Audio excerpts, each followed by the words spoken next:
1.5 spoon മുളക് പൊടി ഇട്ടിട്ടുണ്ട്. ഇതാ 2 വലിയ സ്പൂൺ മല്ലിപ്പൊടി ഇട്ടിട്ടുണ്ട്. 1 സ്പൂൺ ഗരം മസാല,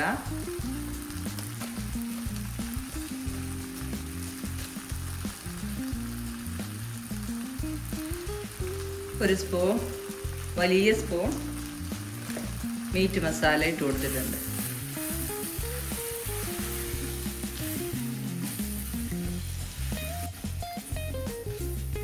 എണ്ണ ചേർക്കേണ്ടവർക്ക് കൂടുതൽ ചേർത്ത് കൊടുക്കാം കേട്ടോ. ഞാൻ അധികം എണ്ണയൊന്നും ഒഴിക്കാറില്ല. നമ്മുടെ ആരോഗ്യം കൂടി നമ്മൾ നോക്കണമല്ലോ. ഫുഡ് ഉണ്ടാക്കണത് ശരിയാണ്, രുചിയൊക്കെ ആയിട്ട് ഉണ്ടാക്കണം. എണ്ണയൊക്കെ ഇങ്ങനെ മേളിൽ തെളിഞ്ഞ് കിടക്കാൻ പാകത്തിനൊക്കെ ഉണ്ടാക്കിയാൽ കാണാൻ നല്ല ഭംഗിയാണ്. നല്ല കറുക്കനെ വറുത്തെടുക്കണം കേട്ടോ.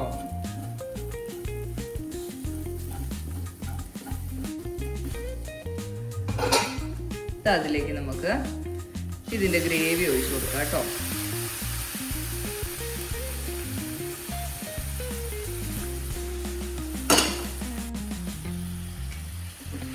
നല്ലവണ്ണം മിക്സ് ചെയ്ത് കൊടുക്കാം.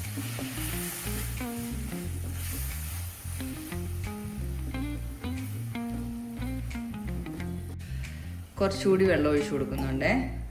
അതൊന്ന് തിക്കായി വരാൻ, ഒന്ന് കുഴമ്പ് പോലെ വരാൻ.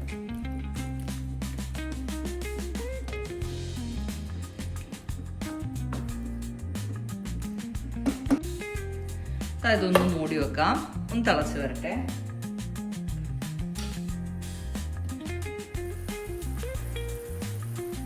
അതിപ്പോ നല്ലോണം തിളച്ച് വന്നിട്ടുണ്ട്.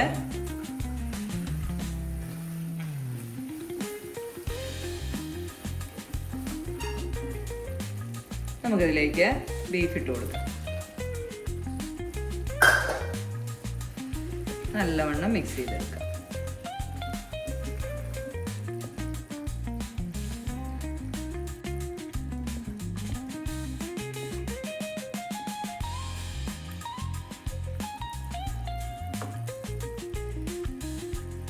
അതിലേക്ക് നമുക്ക് കുറച്ച് കുരുമുളക് പൊടി ഇട്ട് കൊടുക്കാം.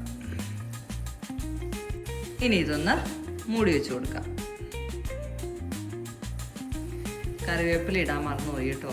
ഇത്തിരി കറിവേപ്പിലയും കൂടെ ഇട്ട് കൊടുക്കാം. അവസാനം കറിവേപ്പില ഇടുമ്പോൾ ഒരു മണം വരും. നമ്മളിവിടെ ബീഫ് ഉണ്ടാക്കിയെന്ന് എല്ലാവരെയും അറിയിക്കുന്ന ഒരു സ്മെല്ലാണ്. തുറക്കാൻ പോവാണ് കേട്ടോ.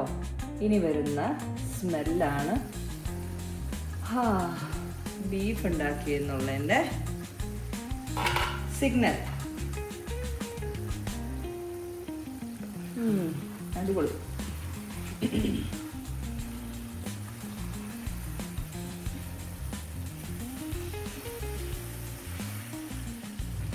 അങ്ങനെ നമ്മുടെ ബീഫ് റോസ്റ്റ് റെഡി ആയിട്ടുണ്ട് കേട്ടോ. കുരുമുളക് പൊടി പൊടികളെല്ലാം ഇടുന്ന കൂടെ ഇട്ടാലും കുഴപ്പമൊന്നുമില്ല.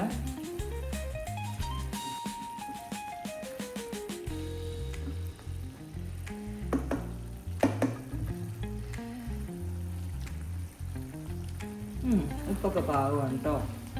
അങ്ങനെ നമ്മുടെ അടിപൊളി ബീഫ് റോസ്റ്റ് ഇവിടെ റെഡി ആയിട്ടുണ്ട്. തീ നിർത്തി കൊടുക്കാം. ഇനി തീ വെച്ചാൽ ഫ്രൈ ആയി പോകും. അങ്ങനെ നമ്മുടെ ബീഫ് റോസ്റ്റ്. കുറച്ച് നെയ്യൊക്കെ ഉണ്ടെങ്കിൽ ആ നെയ്മയൊക്കെ ഇങ്ങനെ മുകളിൽ കിടക്കും കേട്ടോ. ഇവിടെ നെയ്യ് മേടിക്കാറില്ല. പണ്ടൊക്കെ മേടിക്കുമായിരുന്നു.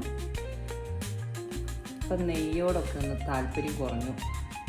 നമ്മുടെ ഏജ് കൂടുന്തോറും നമുക്കെല്ലാ താല്പര്യങ്ങളും കുറയും. ഇനി ഹെൽത്തിലൊക്കെ കൂടുതൽ ശ്രദ്ധിക്കേണ്ട സമയമാണ്. അതുകൊണ്ട് നെയ്യ് വേണ്ട എന്നങ്ങ് തീരുമാനിച്ചു. എല്ലാ കാലവും നമുക്ക് ബീഫൊക്കെ തിന്നണ്ടേ. അപ്പോൾ ദേ നമ്മുടെ ബീഫ് റോസ്റ്റ് അടിപൊളിയായിട്ട് റെഡി ആയിട്ടുണ്ട് കേട്ടോ. നല്ല ചൂടോടെ കഴിക്കുകയാണ് ടേസ്റ്റ്. ഉണ്ടാക്കുമ്പോഴേ കഴിക്കുമ്പോൾ അതിന് പ്രത്യേക ടേസ്റ്റാണ്. പണ്ടൊക്കെ ഇങ്ങനെ ബീഫ് ഉണ്ടാക്കുമ്പം നോർമലി പെരുന്നാളൊക്കെ കഴിഞ്ഞ് വരുമ്പോഴാണ് അതിൻ്റെ ഓർമ്മ.